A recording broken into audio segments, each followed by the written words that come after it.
station on Space to Ground. Welcome to Space to Ground. I'm Isidro Reyna. This week, the science continued on the International Space Station. The crew worked on the Genes in Space investigation, a student-designed experiment that tests whether the polymerase chain reaction can be used to study DNA alterations on board the station. Spaceflight causes many changes to the human body, including alterations in DNA and a weakened immune system. Understanding whether these two processes are linked is important for safeguarding crew health. For the experiment, the crew processed samples in the miniature polymerase chain reaction. Data gathered may be valuable in the development of procedures to maintain astronaut health and prevent an increased risk of cancer on deep space missions. Almost every product we use has a shelf life. From milk and meat to laundry detergent and batteries, it's important to know when it's safe to use a product and when it's time to replace it. But what about materials used for spacecraft?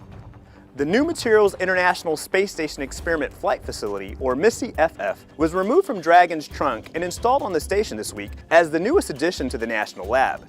Developed by Alpha Space, the platform will host government and commercial payloads that want to expose different materials to the harsh environment of space. Just about anything that makes up a spacecraft, from metals to circuitry, cameras and computer boards can be installed to see how they stand up to the extreme thermal and vacuum environment. The first batch of materials on board will remain outside the station for 1 year, testing polymers that could shield missions from radiation, studying how to withstand atomic oxygen in space, and evaluating 3D printed samples.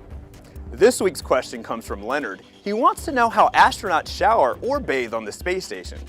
Well, Leonard, astronauts have been living for more than a decade aboard the space station and have developed a few tricks that make these everyday tasks easier. Astronauts use special kinds of soap and shampoo. These soaps do not need water to rinse.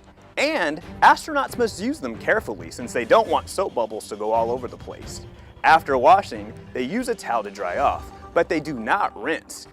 These special soaps and shampoos were made for hospitals for patients who cannot get into the water. Keep sending in your questions using the hashtag #SpaceToGround. We'll see you next week. Subscribe for more space.